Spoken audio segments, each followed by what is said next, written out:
Assalamualaikum warahmatullahi wabarakatuh. Bertemu kembali dengan saya Fizabila Rahmadati Utomo. Pada kesempatan kali ini saya akan menjelaskan mengenai penerapan penggunaan root. Selain itu mengenai penerapan proses debugging dan menjelaskan mengenai errornya. Yang pertama adalah kita akan bahas mengenai root parameter. Nah, seperti yang kita ketahui bahwa terkadang ketika kita membuat sebuah URI, kita perlu untuk mengambil sebuah parameter yang merupakan bagian dari segmen URI dalam root kita. Nah, seperti contoh, saya mempunyai root dengan metode get dengan nama URI mahasiswa dan akan berparameter nama. Nah, nantinya nama akan kita beri nilai berupa alfabet yang akan kita inputkan dan panggil di laman Laravelnya. Selanjutnya akan kita return atau kita akan berikan nilai balik yang bisa ditampilkan dalam laman Laravelnya. Nah, untuk mengaksesnya juga cukup mudah, yaitu tinggal kita kalau menggunakan text editor VS Code, kita menggunakan menu terminal, pilih new terminal, lalu akan muncul halaman seperti di bawah ini. Selanjutnya kita panggil folder yang berisi project dari Laravelnya atau project yang sedang kita buat. Selanjutnya kita ketik php artisan serve, lalu kita direct dan follow ke link yang ada. Selanjutnya untuk penulisan atau pemanggilan nilai dari parameternya, pemberian nilai, kita bisa menggunakan format link seperti tadi dan kita tambahkan nama URI-nya mahasiswa dan kita beri nilai atau parameter yang ingin kita beri nilai. Saya ingin memberikan nilai Bella. Nah, maka akan tampil sesuai dengan inputan yang telah kita berikan, yaitu berupa parameter. Selanjutnya, ternyata inputan dari parameter tidak hanya satu parameter saja, kita bisa menambahkan 2 atau lebih dari suatu parameter. Nah, contohnya saja, saya mempunyai 2 parameter dengan nama, jenis, dan merek. Nah, selanjutnya untuk mengaksesnya juga sama seperti ketika kita memakai satu parameter, kita akses nama URI-nya. Di sini saya menggunakan URI-nya stok barang. Stok barang. Stok barang. Lalu kita isi parameter pertama dengan nama mouse contohnya.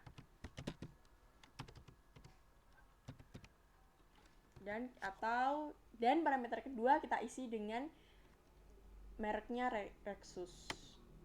Nah, maka akan muncul sesuai dengan nilai parameter yang telah kita inputkan tadi. Selanjutnya adalah mengenai root dengan optional parameter. Nah, ketika kita memiliki 2 parameter dan ternyata salah satu parameternya tidak kita beri nilai, maka ketika kita mengakses Laravel atau project tersebut, maka akan muncul tampilan not found atau halaman tidak ditemukan. Nah, untuk mengantisipasi hal tersebut, kita bisa menggunakan optional parameter yang nantinya kita bisa inputkan nilai default dari optional parameter tersebut. Nah, untuk penulisan parameternya cukup ditambah dengan tanda tanya di akhir penulisan nama parameternya. Seperti contoh di samping. Saya mempunyai root get dengan metode get, alamat URI-nya stok barang dengan parameter jenis dan merek, tetapi menggunakan optional parameter. Selanjutnya kita beri fungsi dengan parameter jenis, kita beri nilai defaultnya smartphone dan nilai dari parameter mereknya Samsung. Nah, otomatis ketika kita hanya mengakses salah satu dari kedua parameter tersebut, maka nilai yang muncul dari parameter yang tidak kita isi adalah smartphone atau Samsung sesuai dengan parameter yang tidak kita isi. Untuk mengaksesnya juga sama. Kita Jika saya mempunyai Yuri dengan nama stok barang, lalu saya hanya ingin mengisi parameter jenis dengan stok barang, hanya saya isi dengan mouse. Nah, maka yang muncul adalah halaman yang tidak ditemukan karena salah satu dari parameternya tidak kita isi. Seperti itu. Nah, ketika kita menggunakan optional parameter, maka ketika kita hanya mengisi salah satunya, maka otomatis akan ada nilai default dari parameter kedua, seperti yang telah kita masukkan tadi. Maka akan muncul cek sisa stok untuk mouse merupakan parameter pertama, dan mereknya atau parameter keduanya adalah Samsung, nilai default dari mereknya tadi. Cukup mudah kan ya. Selanjutnya adalah root parameter dengan regular expression. Nah, artinya suatu root ini juga bisa dibatasi dengan regular expression. Artinya ketika root memiliki pola tertentu dalam penulisan atau pemberian nilai dari sebuah parameternya. Contohnya, ketika saya memiliki nilai ID, otomatis menggunakan inputan angka, bukan huruf. Nah, untuk menggunakan dan menginputkan nilai ID, maka kita menggunakan regular expression. Atau jika ingin lebih kompleks, contohnya kita bisa menggunakan klausal where ketika kita ingin menambahkan ID dengan batasan 2 ID atau 2 inputan ID pertama dengan huruf kapital dari A sampai Z, dan dilanjutkan dengan satu atau lebih angka dengan digit 0 sampai 9. Nah, seperti contoh di samping. Ketika kita mengaksesnya dengan halaman URL seperti ini, user 12 dan atau menggunakan huruf. Nah, seharusnya ketika kita menggunakan huruf, maka akan tampil halaman atau tampil error, karena ketika kita mengakses atau terkoneksi dengan database, otomatis akan muncul halaman error. Tapi ketika kita tidak terkoneksi, maka ketika kita memasukkan nilai 5 dengan nilai huruf, maka nilai tersebut tetap akan terbaca. Seperti itu. Nah, kita bisa mengaksesnya seperti contoh di samping. Mari kita coba. Kita punya Yuri dengan nama user. Kita coba.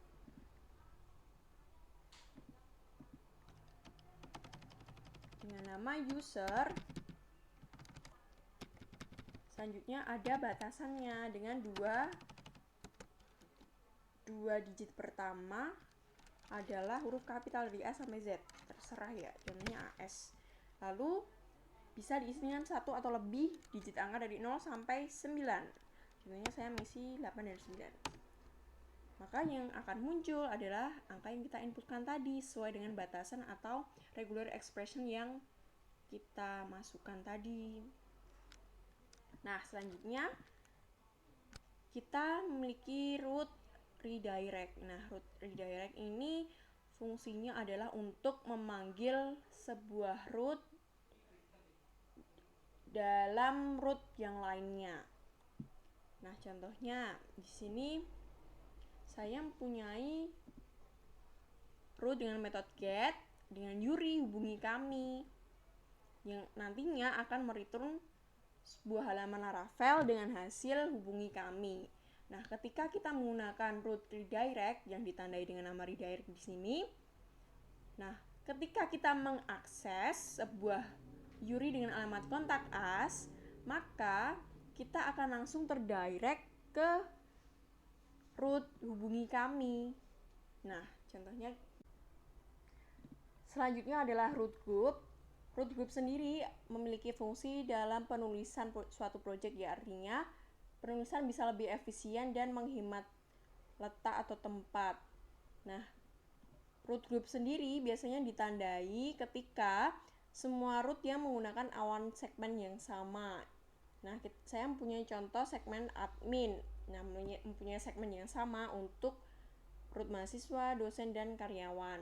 Nah, untuk itu kita bisa menggunakan fungsi dari root group sendiri agar lebih memudahkan dalam penulisan dan penyederhanaan penulisan. Untuk mengaksesnya, sama seperti biasanya, kita menggunakan masing-masing alamat Yuri dan menggunakan nama rootnya. Selanjutnya adalah root fallback.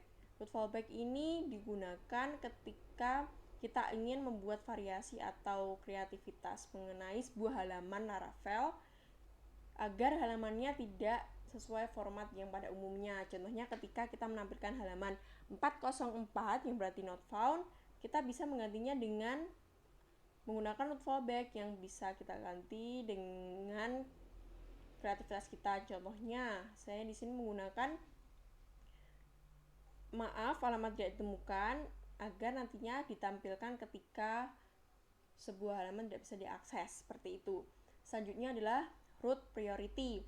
Root priority ini jika kita menggunakan root biasa tanpa parameter, maka apabila terdapat lebih dari satu root dengan alamat yang sama, root yang paling akhir yang akan dijalankan. Nah, ketika kita mempunyai nama Yuri yang sama dan tanpa parameter sama, nah maka ketika kita akses, coba kita akses,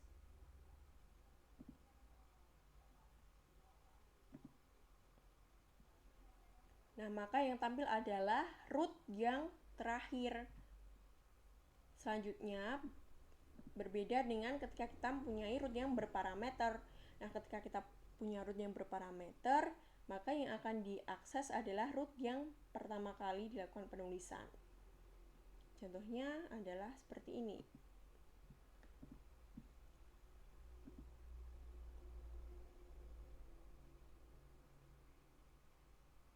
Nah, lampu ke-1 yang nantinya akan diakses lebih dulu. Selanjutnya adalah penulisan URL root. Ini tergantung dengan kenyamanan dari masing-masing developer atau programmer, ya. Bisa menggunakan forward slash atau tidak pada bagian awal nama Yurinya. Selanjutnya adalah melihat daftar root.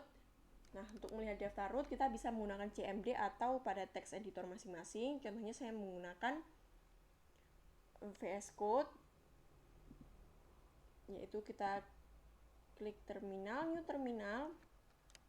Selanjutnya kita arahkan pada folder yang kita gunakan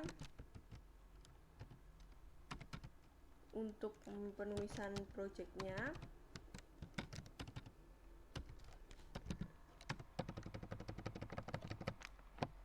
htdocs bela 1.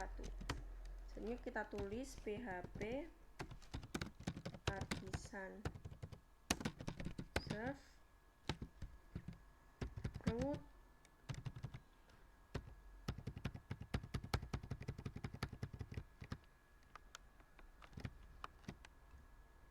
root list.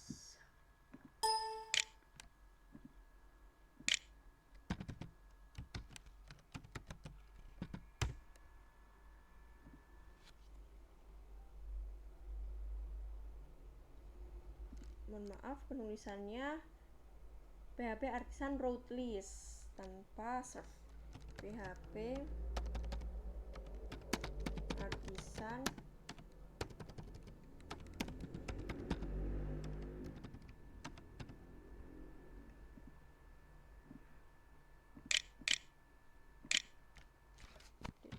list.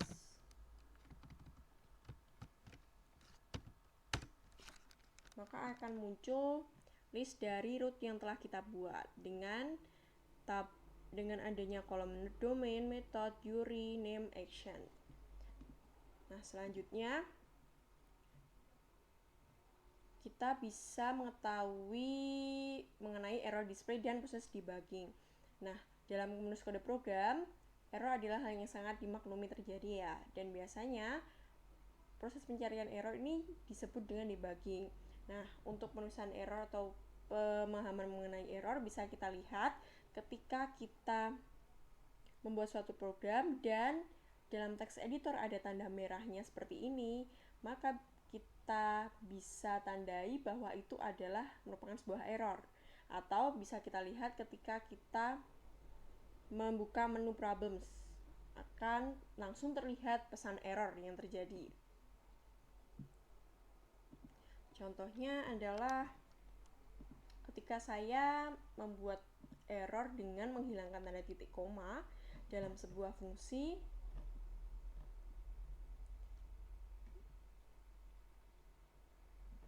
Contohnya fungsi nama. Maka bisa kita lihat di sini ada warna merah, atau bisa kita lihat di bagian sini ada tanda warna merah.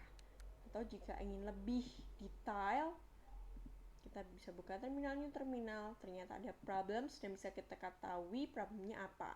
Ternyata ada syntax error, and unexpected token, expecting titik koma pada baris ke-31. Nah, di sini. Nah, ketika kita mengaksesnya di Laravelnya pun, maka juga akan muncul pesan error. Mahasiswa bela. Nah, dalam Laravel juga akan muncul pesan error seperti ini. Nah, akan ada dua pesan atau tabel pesannya. Yang pertama adalah mengenai apa pesan errornya, dan untuk tabel di bawah ini adalah mengenai detail di mana letak pesan errornya. Nah, ternyata ada di baris 30 dan ditandai seperti ini. Nah, selanjutnya kita kembalikan dengan memberikan tanda titik koma. Nah, maka pesan errornya hilang, dan ketika kita akses maka akan muncul seperti yang kita harapkan. Seperti itu. Nah, dalam PHP native juga kita sering menggunakan fungsi vardam atau printr untuk menampilkan struktur detail dari sebuah variabel, dan terutama variabel yang berisi data kompleks seperti array. Seperti itu. Fungsinya sama, keduanya menampilkan array.